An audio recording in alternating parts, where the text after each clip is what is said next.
அதே போல் விவசாயிகள் உற்பத்தி செய்யப்படுகின்ற நெல், அந்த நெல் முட்டைகள்லாம் அதிமுக ஆட்சி கண்டு உடனுக்குடன் அந்த நேரடி நெல் கொள்முதலில் கொள்முதல் செஞ்சு அவருடைய வங்கி கணக்கில் வர வச்சாங்க. இப்போ இந்த ஆட்சி வந்த பிறகு இன்றைக்கு விவசாயிகளிடத்தில் அந்த கொள்முதலாம் திறந்த வெளியில் அடிக்கிறதுனால மழை காலத்தில் பெஞ்சு இன்றைக்கி பல விவசாயிகள் நஷ்டமாக வச்சுருக்காங்க.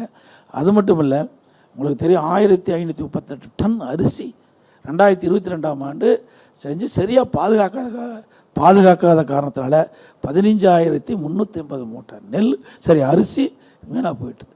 அதே மாதிரி நேரடி நெல் கொள்முதலில் விவசாயிட்டிருந்து கொள்முதல் செய்யப்பட்ட அந்த நெல்லையும் முறையாக பாதுகாக்காத காரணத்தில் நிறைய வீணாகப்பட்டு விட்டது. இதனால் அரசாங்கத்துக்கு நிறைய இழப்பீடு அதிகமாக உள்ளது.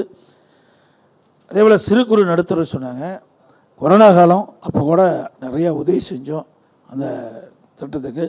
ஏன்னா இந்தியாவிலேயே சிறு குறு நடுத்தர தொழில் அதிகமுள்ள நாடு தமிழ்நாடு. அதை பாதுகாப்பது எங்களுடைய கடமை. அதை முறையாக அவ்வப்போது நான் அந்த சிறு குறு நடுத்தர தொழில் நிறுவனத்தைச் சேர்ந்த அந்த தலைவர்கள் அவளை சார்ந்தவர்கள் என்னை சந்தித்து அவ்வப்போது அவர்களுக்கு தேவையான உதவிகளை நாங்கள் செஞ்சு வந்தோம்.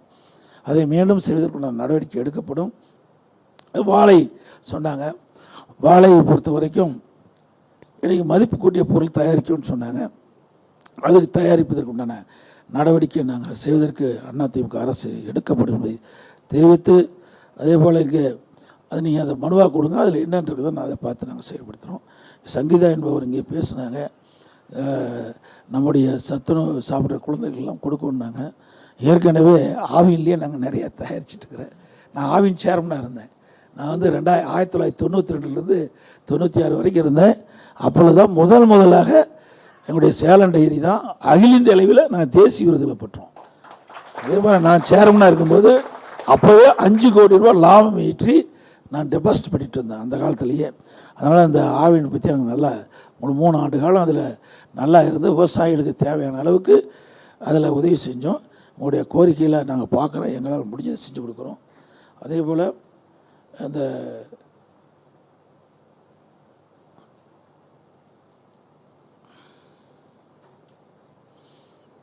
இங்கே கூட இன்னும் பல பேர் பேசியிருக்கிறீங்க, விளையாட்டை பற்றி சொன்னாங்க, ஜிஎஸ்டி குறைக்க வேண்டியிருக்கிறாங்க. நான் மத்திய அரசோட தொடர்பு கொண்டு எங்களால் என்ன முடியுமோ அதை செய்து கொடுக்குறோம்.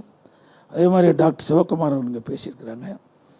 அவர்கள் வந்து இந்த காப்பகத்தை பற்றி பேசினாங்க. முதியோர் நாங்கள் நான் பல இடத்துல முதலமைச்சர் இருக்கும்போது சென்றபோது எங்களுடைய அமைச்சர்கள் சட்டமன்றத்தில் சொன்னாங்க, ஒரே நேரத்தில் 5 லட்சம் முதியோர்களுக்கு முதியோர் உதவித்தொகை வழங்கப்படும் என்று சட்டப்பேரவை விதி 110 கீழே அறிவித்து 4,86,000 பேர் கொடுத்தோம். 4,86,000 முதியோர்களுக்கு எங்களுடைய மாதந்தோறும் 1000 ரூபா கொடுக்கக்கூடிய சூழ்நிலை நாங்கள் உருவாக்கி தந்தோம். அதே மாதிரி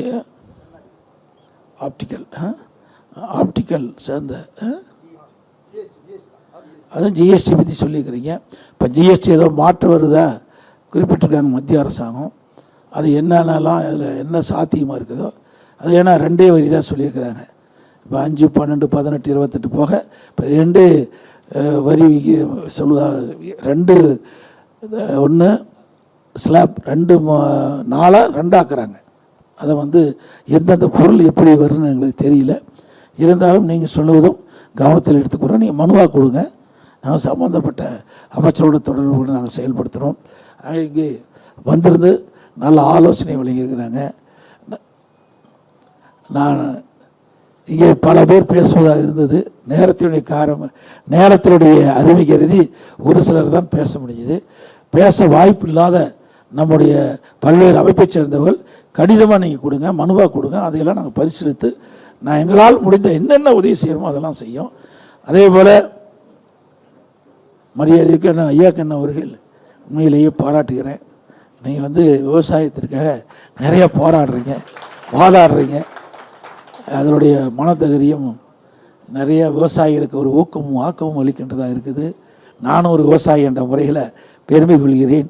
இருந்தாலும் நான் ஒரு பதவிக்கு வருகின்ற பொழுது அதில் முழுமையாக அனைவருக்கும் சமமாக இருக்க வேண்டிய நிலையிலே இருந்து தான் பார்க்க வேண்டிய சூழ்நிலை இருக்கின்ற காரணத்தினால நான் முன்னுரிமை கொடுப்பது அனைத்து துறைக்கும், அதிலே விவசாயத்திற்கு முன்னுரிமை கொடுக்க வேண்டிய சூழ்நிலை இருக்குது. ஏன்னா அது சில நேரத்தில் பேசித்தான் ஆகணும், வேறு வழி இல்லை. தவறாக நினைக்கக்கூடாது மற்றவங்க. ஏன்னா விவசாயிகள் இயற்கை சீற்றத்தால் பல காலகட்டத்தில்